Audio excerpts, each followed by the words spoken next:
Chapter 5. Day after day he kept remembering the bee tree. He and his father had discovered it weeks ago. High in a tree at the swampy edge of the pond they had called Loon Pond, the bees were buzzing in and out of an old woodpecker hole. Matt had thought they were wild bees, but his father said no, there were no bees at all in America till the colonists brought them from England. That's interesting. This swarm must have escaped from one of the river towns. Bees were better left alone, Pa said. He felt he could scarcely endure another meal of plain fish. He was hungry for a bit of something tasty. Knowing so well his fondness for molasses, his mother had persuaded them to carry that little keg all the way to Maine when his father would rather have gone without. She would have smiled to see him running his finger round and round the empty keg like a child, and licking off the last drop the bear had missed. Now he couldn't stop thinking about that honey.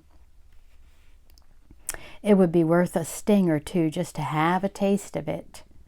There couldn't be much danger in going up that tree and taking just a little, a cupful perhaps, that the bees would never miss. One morning he made up his mind to try it, come what might. It was an easy tree to climb, with branches as neatly placed as the rungs of a ladder. The bees did not seem to notice as he pulled himself higher and higher.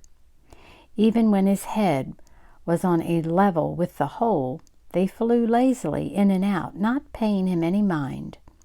The hole was small, not big enough for his hand, and the spoon not big enough for his hand and the spoon he had brought with him. Peering in, he could just glimpse far inside the golden mass of honeycomb. The bark all around the hole was rotted and crumbling. Cautiously he put his fingers on the edge and gave a slight tug. A good-sized piece of bark broke off into his hand. With it came the bees. With a furious buzzing, they came pouring from the broken hole. The humming grew to a roar like a great wind.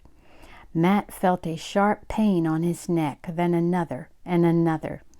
The angry creatures swarmed along his hands and bare arms, in his hair and on his face. How he got down out of that tree he never remembered. Water!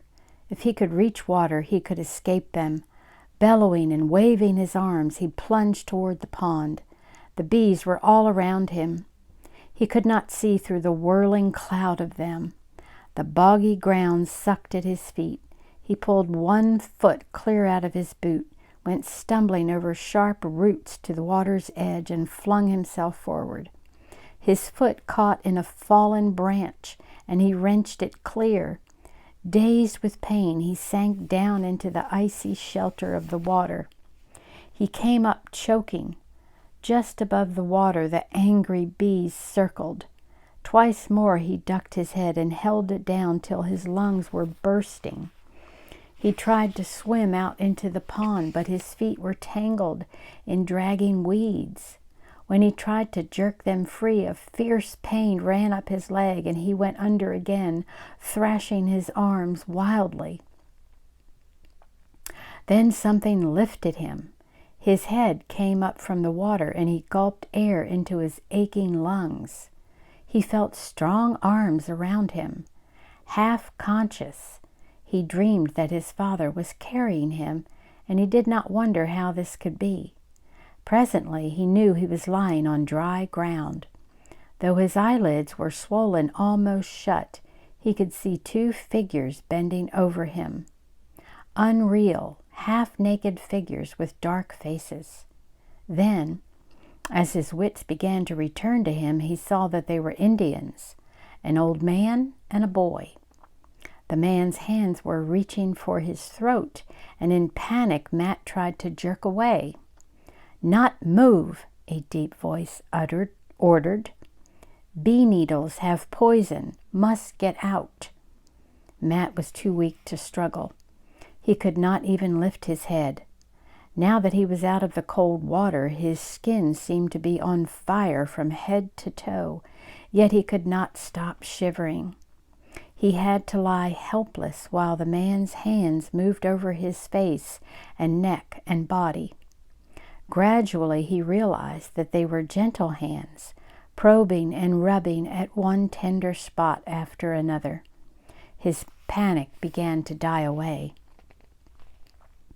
He could still not think clearly. Things seemed to keep fading before he could quite grasp them. He could not protest when the man lifted him again and carried him like a baby. It did not seem to matter where they were taking him, but shortly he found himself lying on his own bed in his own cabin. He was alone. The Indians had gone. He lay too tired and sore to figure out how he came to be there, knowing only that the nightmare of whirling bees and choking water was past and that he was safe. Some time passed. Then once again the Indian was bending over him, holding a wooden spoon against his lips.